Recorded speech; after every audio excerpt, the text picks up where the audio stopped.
Hi,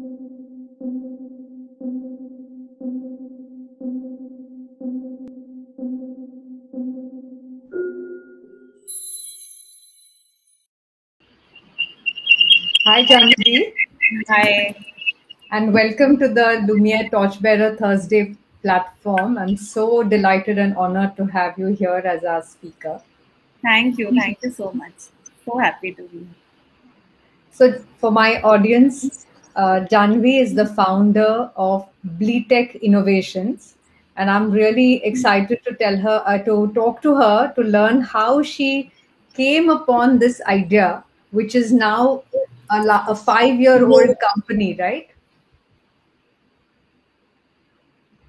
And working in the space of deaf. So tell us a little bit about yourself, Janvi. You grew up in Bombay and you studied. No, I grew up in Pune and I went to MIT Institute of Design and I actually studied product design, although I don't design a lot of products now. But that's how the journey started. And right after college, in fact, me and my co-founder Nupura, we started this company, Bleetech Innovations, and something that started as an organization building one product for the deaf community. We soon realized that it's not the company was not about the product, but the problems that we were addressing. So now we have a bunch of solutions that we offer to the community. Wow. And how did you chance upon this project? What was the run up to this? How did that idea come? Do you remember that particular day when you or Nupura got this idea? Um, so honestly, we get this question a lot that do you like are your parents deaf or is your sibling deaf or do you have so honestly we don't have both of us don't have anybody who's deaf in the family or even friends. Unfortunately, we were not exposed to the culture, to the deaf culture, to the disability community. But we were very much fond of performing arts. So it actually started from our passion for dance, drama, and performances in general. So we had a course in college called Design for Special Needs, where we had to pick one special need of any community or say an occupational hazard and design a product or a solution for that particular need. And while we were looking for, problems to solve, uh, we happened to, witness a performance, dance performance by deaf dancers. I think that was the day when, probably it was decided that this is something that we are going to dedicate our years to. But then we thought that was a very interesting problem. Um, Soon we realized probably it's a problem for us through a hearing perspective, but they are having fun, they are enjoying their dance performance. But for us, we thought, oh, if they can't hear the music, how are they enjoying their dance? So that's how really it started. We designed a product which was a smart band for these deaf dancers that converted music into vibrations for them, um, and which really got good recognition all over. It And was a band, is it? How? Where does the person wear it? yeah, it was a band. Of course, when we initially did it, it was like an MCL, very ugly looking prototype. Uh, but eventually, it got converted into a band and then a smartwatch. A smartwatch. Yeah. So So yeah, and when we how does it work? How does it work? So So initially, when it was a college project, it was supposed to be a smart band that converted music into vibrations. So any song which they are dancing to, the beats in the song. So the beats that we pursue as hearing people. So 1, 2, 3, 4, 5, 6, 7, 8, or whatever 1, 2, 3, 1, 2, 3, those we were giving through vibrations, and then it had intensity variations to give them a feel of the music. So if it's a waltz, it would be a softer music. If it's a heavy music, then the vibration intensity is much higher. So it was that when it was a college project. My God. And then what happened? I mean, you presented, both of you went through your juries, and were your jurors excited? Oh no, not at all. To be very honest, both of us for this particular project, although we were very excited because we really had worked hard on this because like I said, we were into, performing arts and I have learned dance professionally for more than 16 years. Wow. So uh, we had really worked a lot, but we got a C grade, which was like the end when we were in college. So we were like, oh, C grade, nobody likes this. So pushed it aside. But when, we presented it in our final jury right before graduation, our HOD, Mr. Sanjay Jain, I think a lot of credit goes to him that he really pushed us and he saw us probably a spark in the project or the kind of innovation that you know, probably he saw that we did not see. And he really pushed us to pursue this and pursue this as a graduation project. Um, we didn't believe in it, so thanks to him that he did and pushed us. Amazing. What a timely intervention Professor Sanjay Jain gave. Absolutely, absolutely. Then what happened? How did the journey then move from a project to a company? Um, honestly, when we started this as a graduation project, so when we were in college, people who do self-initiated graduation projects meant that they didn't get an internship anywhere. So they are doing a self-initiated. So we always had that complex, but we knew that it's a step that it's a risk that we're taking. But again, for us, it was a graduation project that we had to do for 6 months and then probably get at least a B plus and get on with life. We did not know anything about, the startup ecosystem or even entrepreneurship. We did not come from a technology background, neither a business background. So what we did was simply apply to different platforms. So I think one of the very first, I would say, experiences for us in terms of getting exposed to startup ecosystem was there was a workshop by MIT Sloan. Um, it was called MIT Global Startup Labs. So the India chapter, we had applied for that. We had no clue. We thought it's a workshop by MIT Media Labs. So we thought there'll be a lot of prototyping and product design basically. But it was a global startup lab. So it was an intense, I think, 2 month workshop in Bangalore. Again, right on the first day, we had no clue what we were getting into. Silicon Valley, all of these buzzwords we heard there for the first time. But I think that's when even we got the motivation. We got that, I don't know, probably because we were not aware what we were getting into. We were excited that, okay, let's take it ahead. And that's how it really converted into an organization. And of course, the scope of the product increased. So when it was a design project, it made sense to solve a problem for deaf dancers. But when it was a company, we really had to expand our target audience. How did you go about understanding more about your consumer, the deaf person? I think our design education really helped us do that. And as we got into even, building an organization, the business canvas, we realized that the design process that we learned in college was very much similar to a business canvas. Where we start with the users, with their problem statement, with value proposition that we come up with. So what we did was just we went to different schools, started communicating with them. Now I think one of the major hurdles or for deaf people, in my opinion, the disability is lack of communication more than not being able to hear. Because not being That's able a to powerful point you make. So it's lack of the more than the hearing itself, it's the lack of communication that you're saying is the biggest disadvantage. Wow. Correct, is what I feel, because they are very comfortable with their silence. They don't want to hear sounds, but they want to talk to us. They want to communicate with people, which they can't because they can't hear. And I think that is the biggest disability that they, struggle or battle with every day. And that we had to break. That barrier had to be broken if we wanted to get into the community, if we wanted to speak to them, understand their lives, understand their problems.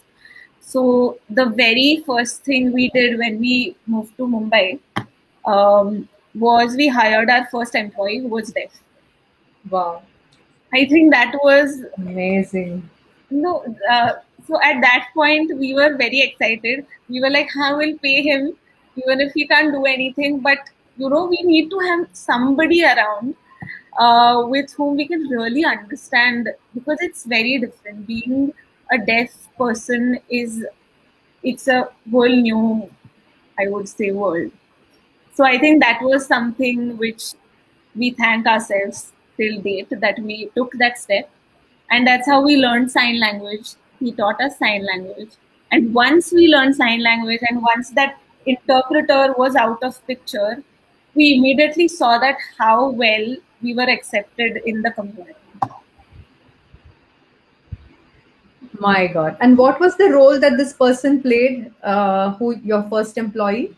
So he was a graphic designer. So when we started, of course, we didn't have any seed fund or any angel investor right when we started. So we were doing design projects side by side and, getting our funds from there. So it was a semi-design studio. So we had hired a graphic designer for that. Then what happened? This was what, the or the second first year of doing BleTech Innovations? I think yes, yeah, first or the second year, early second year. So then what, how did the next product come to be? What was the next product? So, like I said, when we had to increase the scope of the project, we eventually, converted this smart band into a smart watch, which converted different sounds into vibrations. So, be it a doorbell or a baby crying or anything, that watch used to listen to the environment and convert these sounds into vibrations for the wearer. So that's how, that was, I think, our star product that really helped us get a lot of visibility, get a lot of investment as well. But like I said, eventually we realized that what we are doing is not about this product, but it is really about this community, the gaps that we can solve. And that's how, with the watch, parallelly, we started doing a lot of other initiatives that have now, translated into products and, services that we provide. Um, So you yeah, said products and services, both. right. Yes. So is it like a platform you've created now with BleTech? So yes, so it's a platform, and we also run. So going back a little bit, when we were doing the watch, and like I said, because this deaf community is very exclusive, because of their exclusive communication needs or communication methods. So majority of deaf people rely on sign language and Indian sign language because we're in India. So this is a common myth or a common question that we get everywhere, that why isn't sign language universal? Wouldn't it be easier? Why is Indian sign language different, American sign language different? Um, so no, it can't be universal. Can we say that why can't spoken language be universal? No. So sign language can't be universal. And we have Indian Sign Language that now there are a lot of efforts of standardizing it in India. And most of the deaf people rely on Indian Sign Language. And like I said, communication being a major disability for them, we realize that there are no efforts being taken in terms of creating content in Indian Sign Language, creating platforms where you get access to Indian Sign Language. And if there is no communication between the hearing world and the deaf world, how are we even going to market our products? How are we even going to understand their problems? So today it's our product, but tomorrow, hopefully, there'll be a lot of more startups creating value and creating solutions for the deaf community. But if the both sides are not able to communicate, it's not going to work, and it will always become a charity project for everyone. It won't be looked at as a market. So that's when we started working in the space of accessible content and accessible communication as well. So we created actually a something that started as a branding and a marketing initiative, which was a question answer forum for deaf people. So we took in questions from the community that you ask us any questions, we will answer them in Indian Sign Language. And then the kind of response we got, because we were doing, nobody was doing that. And people had so many questions. They couldn't even Google and comprehend what was written in English or even local languages. So I think that is something that gave us the brand in the community. We created a lot of content in Indian Sign Language, which now we have converted into a platform which is called Blee TV. So we have two versions of it. Blee TV is for young adults, where they can get access to content in Indian Sign Language on various learning, education, even entertainment for that matter. And then we have a platform called Blee TV Library, which is for deaf schools, special schools, where it's a digital library where kids can get access to knowledge and learning, accessible and in their first language, which is Indian Sign Language. Brilliant. You have been awarded, I think you'll also, what was that first moment where you saw you got awards or recognition, and what did that do for your motivation to stay the course? Honestly, that personally, both of us, I can say this for Nupura as well, we were not very excited about the awards, but it did give us a position where people looked at us differently. People took us seriously, because two design students coming out of college, raising investment, not having an IIT tag is honestly difficult. So I think that helped us in terms of people taking us seriously, we taking our work seriously. But thankfully, we did not really never worked for the awards. Yeah. So the awards were like an outcome for everything that was happening. Yes. So this is your Forbes 30 under 30, Nupura Kirloskar 25, Janvi Joshi 25, Bleetech Innovations, and this was your first wearable watch band. Right. Amazing. The Blee watch for the hearing impaired. Correct. So you have a manufacturing, thank you, Yash. So you have a manufacturing setup now. How does that work? So Blee watch manufacturing, honestly, we have stopped for a while now because, like I said, we have also restructured the team, and we have restructured the solutions and the offerings as well. So now we are looking at, I would say, bigger problems that we want to solve through our digital solutions. So that's what now our focus is. So the Blee watch per se is on hold, is it? Yes. So now, if I were to ask you, uh, you also talked about Blee TV, right? The platform. So what kind of content is this? I mean, and for young people, for older people, I mean, how does it work in the context of other content that we consume as those who do not have a hearing disability? How is this content differently experienced, for instance? Sure. So, just to give it a context or a better understanding, Indian Sign Language is a completely different language. It's not just gestures.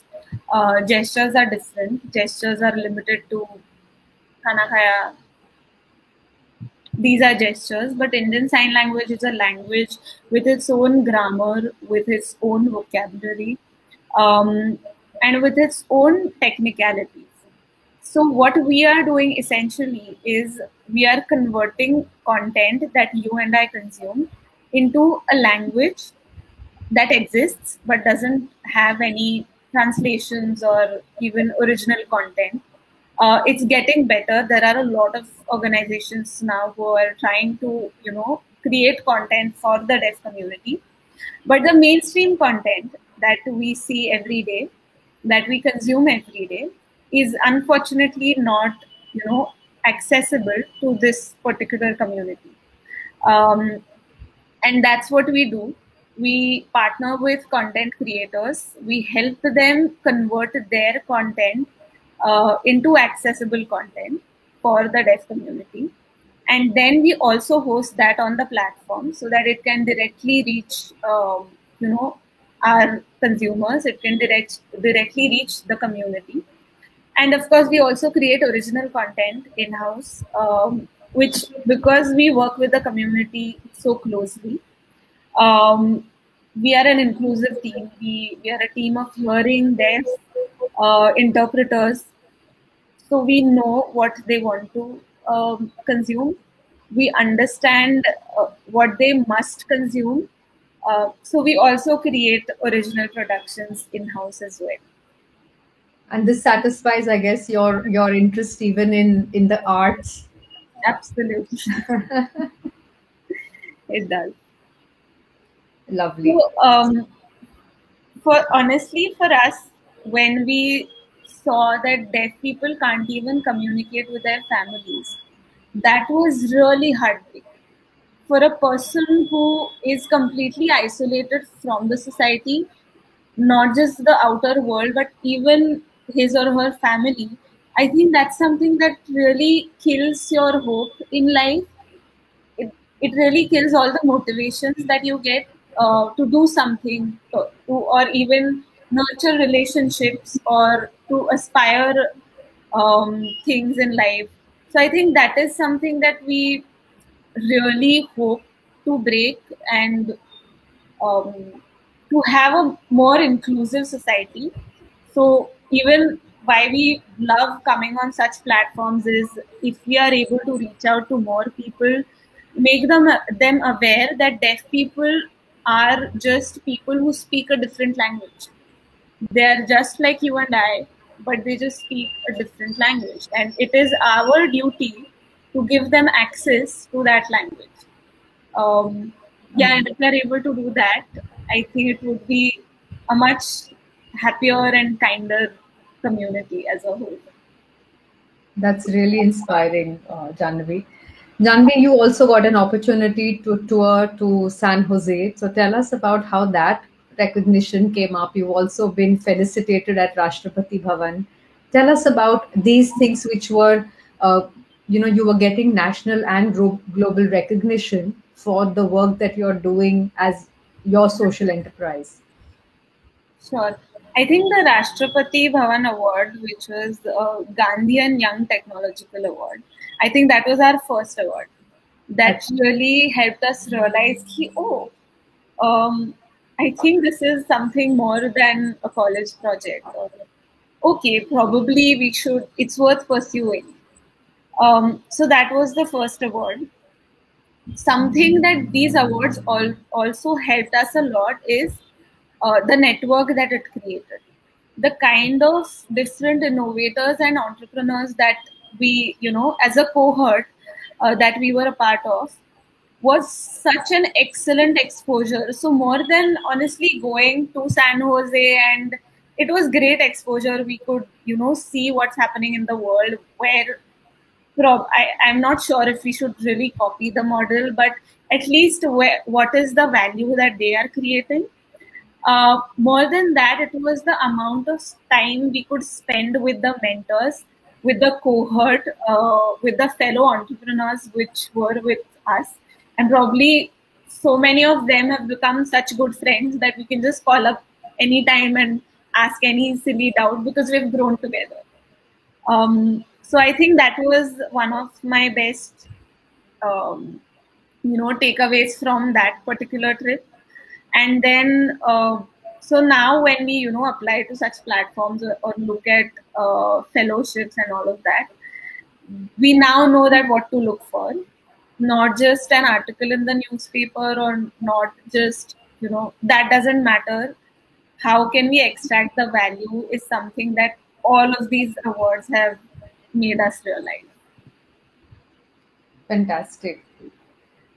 So now the current big problems that you're grappling with, if you can talk about it, I'd like to hear. What is it that your big challenges you're working with right now? I think one of the biggest challenge and the most urgent, I would say, is uh, creating interventions in the space of deaf education, because that is one of the biggest problems. If you ask any deaf adult that what would you hope that was better in your life, he or she would say that their schooling experience. Because in our country, somehow the culture has been um of oralism. So oralism is basically teaching deaf kids to speak or to lip read, which is in terms, uh, an attempt to make them normal, so that they're not looked upon, or they're not looked at as different people, but normal. So who decides who is normal is another discussion. Uh, but not giving them access to their own language, that is sign language, is a huge stigma in our country, which is really affecting their foundational years. So now they're not given access to language when they are kids, when they are toddlers, and that affects their entire lives.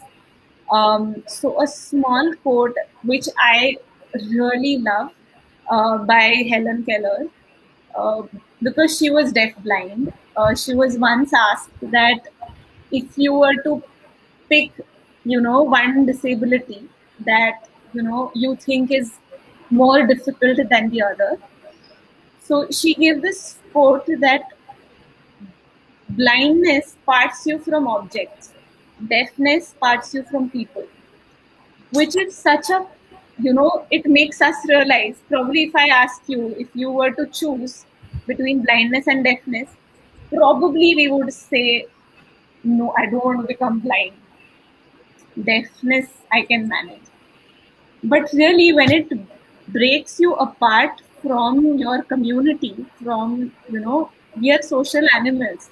Without social life, there's, I don't know what's the point of living in isolation. So that is happening since day one when a deaf child is born. So now what we are doing is we are focusing on schools, creating awareness within the schools to, take up sign language, accept sign language. We run training conferences for hearing teachers who teach deaf students. And the program BTV Library that we run, which is particularly digital library, but it's an annual program. So along with the digital library, which is in the form of tablets and the content that we have created, along with that, we also give them interactive sessions for the kids, which are conducted by our trained deaf teachers. We train the teachers in sign language so that they can go ahead and communicate with their, it's literally like, a Kannada speaking teacher is teaching in a Marathi school, which makes no sense. If you want to teach them, you have to speak their language. And honestly, nobody is at fault here. When these teachers are trained, they are not trained in sign language, which we think is, isn't it the first thing to do? So I think that is where we are seeing a lot of impact as well. We have reached almost 50 to 53 schools in Maharashtra, Karnataka, and also one in Meghalaya, which is very close to our heart somehow. Um, so we can see that there is a need. The time is right where even the schools are accepting these interventions. The schools are open, because they've seen that 13 years of education, and when the child, goes into the world, comes back to meet us, he's or she's not happy with what we've given them. So I think that's where we are really, really trying hard to make an impact. My last question, though we are at 11:16 and we've busted time, is what's the best feedback you got from a deaf person that stayed with you? I think so many, but one of my favorite, feedback was from a teammate who was deaf. Uh, so he was asked in another interview that why do you like working here or working with BTech? And he said that he likes working with BTech is because he can see that he can make an impact for his own community through this work, through this organization, and that is something that drives him the most. So I think if we are able to create that motivation within the community that you can work for yourself, create a difference, we are there to help you, but you are the ones who are going to create that difference. So even if we are able to give that small support and empower the community to make a difference for themselves, I think that is one of the major probably achievements for BTech. Janvi Joshi, your uh, wisdom belies your age. It's been so marvelous. I think we've got some lovely feedback. PR Shaktivel, very innovative work by these two youngsters. Bless them abundantly to reach more hearing disabled community and get more awards. Pratima Havaldar, her presentation is so clear, specific, with understanding for differently abled individuals. Very inspiring. These are both people who have been guests on our Lumiere platforms, and it's Thank amazing you. to get that feedback. Thank you very much for watching, and Janvi, I wish you all the best to you, to your team, and to all the people whose lives you touch. And thank you for creating this special awareness in me and in all of our viewers and people who will watch this video at a later date, to really understand the point you make about communication, to keep humanity, to keep that, and the disconnect with one's own family, because how tragic is that, and the need to preserve the sign language and to appreciate that it is their language, it is a way of communicating rather than imposing the oralism bias onto people who have this issue, because like you said, they don't mind their silence, but they do want to communicate with us when they want to. So that was just superb. I really look forward to being in touch with you, and uh, to really be of service to whatever it is that you want to do later on. Thank you so Thank you much. so much. Thank you so much. It was very, and now that you say these are people who have been on, this chat, I am really, it's a great pat on the back, I would say. Thank you. Thank you. Good luck. Thank Bye you. bye. Bye.